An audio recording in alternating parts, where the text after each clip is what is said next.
Entonces, decimos que el empresario va a poder,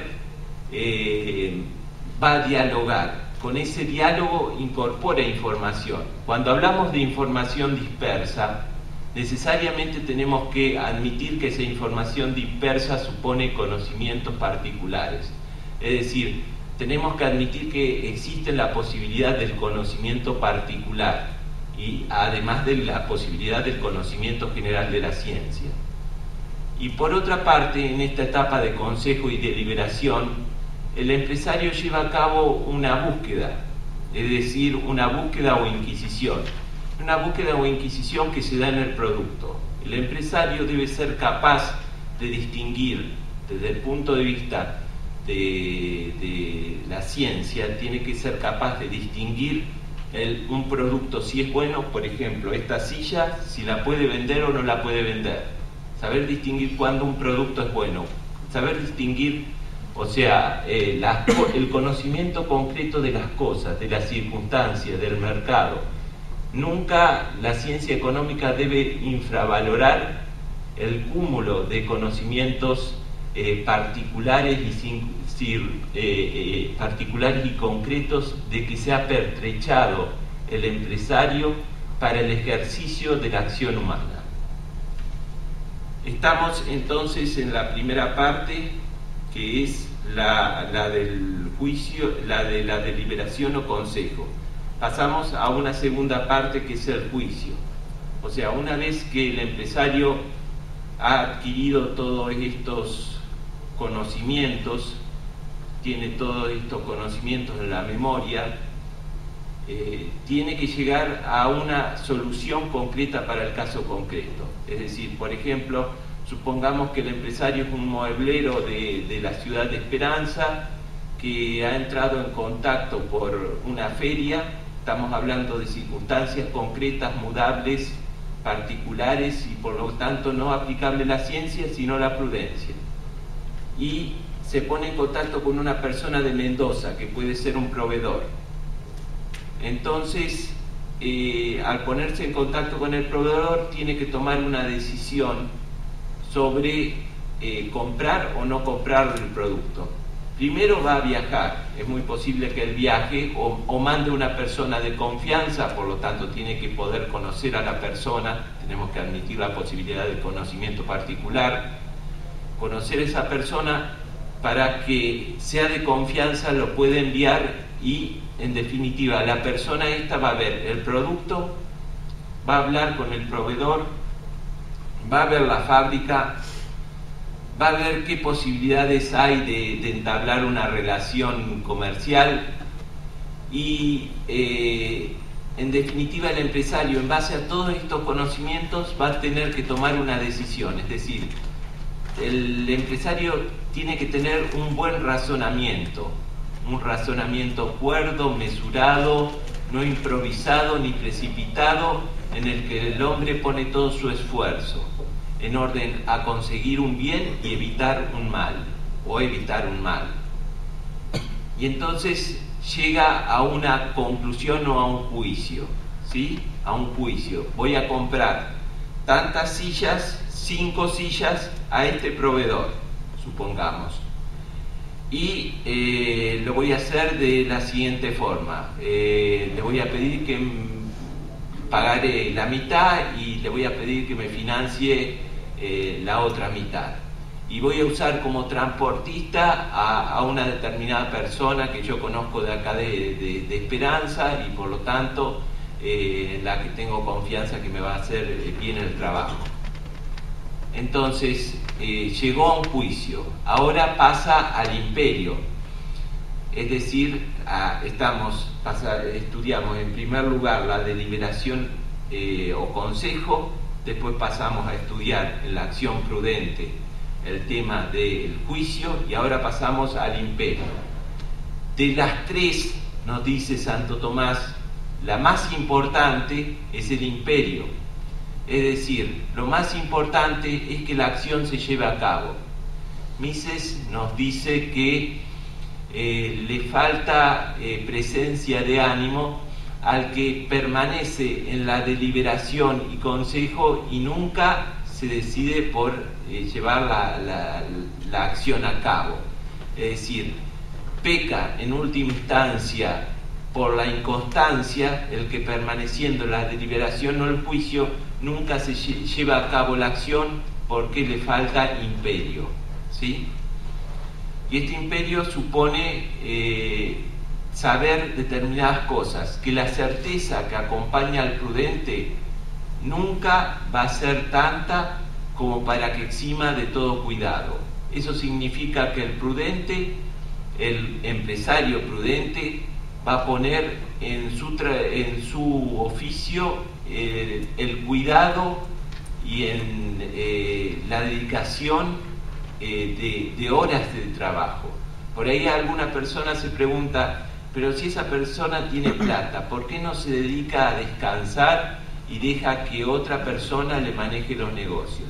Justamente porque es un buen empresario, porque el empresario tiene que estar en el negocio para pertrecharse de todos esos conocimientos particulares y singulares importantes para la toma de decisiones. Además, por supuesto, va a aplicar conocimientos de la ciencia económica, de la administración de empresas, de la contabilidad, a veces de la abogacía en materia de conocimiento de leyes relevantes.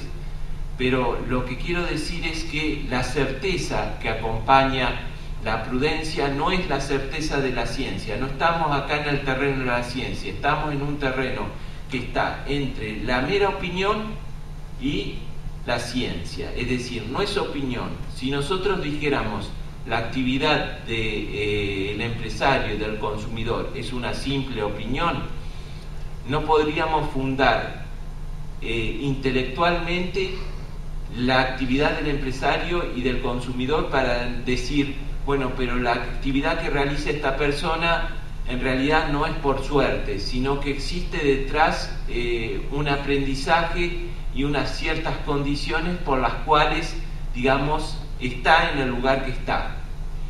Por otra parte, ese mismo defecto de la falta de justificativo intelectual, si fuera simple opinión, se trasladaría, digamos, al tema del mercado, con lo cual se nos convertiría en irracional el mercado. Es decir, si la actividad del empresario y del consumidor son simples opiniones, el mercado empieza a caer. Y de ahí la pregunta, bueno, pero si el mercado es el que produce más bienes, bueno, incluso si produce más bienes, si habría una forma de producir menos bienes, pero en forma más justa, distribuida en forma más justa, uno hasta qué punto tendría argumentación. Pero en este caso estamos hablando de una prudencia que es una virtud intelectual y moral, es decir, entra dentro de lo moral. La actividad del empresario es una actividad moral y la actividad del consumidor, cuando busca lo económico, es una actividad moral. Por lo tanto, el mercado se justifica intelectualmente y moralmente, y la ciencia económica tiene un justificativo intelectual y moral derivada de esa prudencia económica.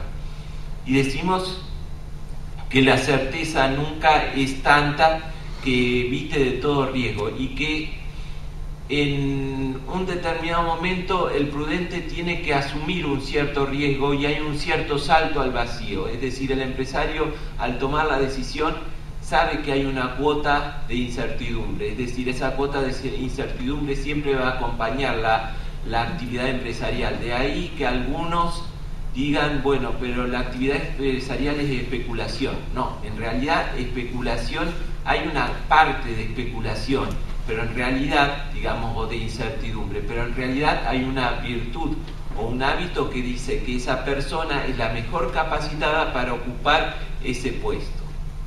¿Sí? Entonces llegamos al imperio, y este imperio está a su vez complementado, decimos, por un acto segundo, que es la sagacidad o solercia.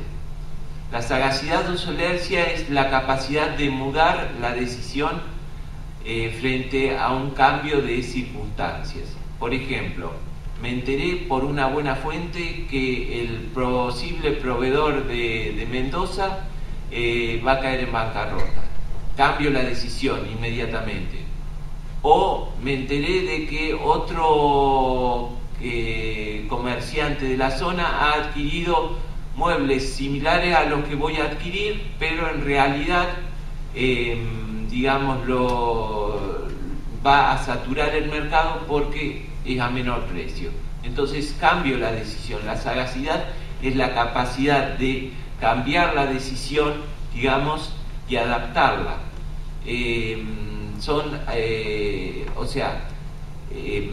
Dice Rabier que son decisiones de perspicacia propia de un líder, es decir, tener la perspicacia para cambiar la decisión cuando es necesario. Y con esto terminamos de ver las partes de la virtud, digamos, de la prudencia. Y tendríamos que agregar que esta prudencia económica únicamente se adquiere en el mercado, es decir, no se puede adquirir desde la función pública. ¿Por qué? Porque supone la decisión sobre los bienes propios. Y por otra parte decimos el prudente, por ser tal, dentro de los hábitos morales, la prudencia no significa lo que para muchos significa actualmente, porque hay palabras que se desvalorizan con el paso del tiempo, digamos, y que se van transformando en otra cosa. La prudencia para Aristóteles y para Santo Tomás era una especie de sabiduría, era la sabiduría en las decisiones para las acciones. Es decir, y dentro de las virtudes, dentro de las virtudes naturales, estaba primero la prudencia. Fíjese, el primer lugar lo ocupa la prudencia, el segundo lugar lo ocupa la justicia, luego está la fortaleza y la templanza. Y decimos que por la prudencia, el prudente tiene que ser además justo, fuerte y templado. Es decir, el empresario es justo, para ser un buen empresario, un empresario prudente, tiene que tener esas virtudes. Justo es la capacidad de respetar los principios generales del derecho, la buena fe comercial, el respeto de la ley, etcétera, etcétera. Tiene que tener fortaleza, es decir, el empresario para tomar determinadas decisiones, para tomar decisiones difíciles se requiere fortaleza, y la templanza también para, digamos, el cuidado de los bienes propios. La templanza también para no distribuirse. Dentro de la intelectualidad hay un vicio que es la curiositas, es la persona que está constantemente tratando de buscar información y nunca estudia un tema en forma específica. Bueno, a veces hay empresarios que hacen eso, es decir, tienen un frigorífico y ponen una panadería y después ponen una mueblería, es decir, se distribuyen de tal forma que caen en el vicio, digamos, similar a la curiositas. Entonces, además de todo eso, está pertrechado de una serie de conocimientos intelectuales y de conocimientos particulares y concretísimos. Es un especialista en su negocio.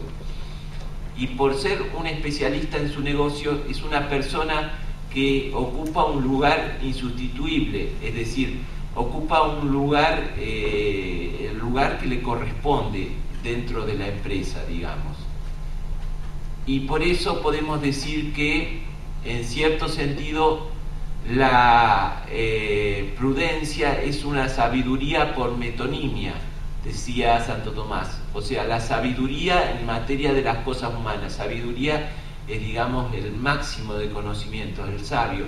Y al empresario prudente, uno cuando está cerca al buen empresario, uno lo escucha, a ver qué tiene que decir. Es decir, lo considera en cierto sentido alguien al que hay que escuchar en materia de negocios, alguien al que hay que prestarle atención, del que hay que buscar algún consejo. Bueno, con esto termino una especie de elogio del buen empresario. Muchas gracias.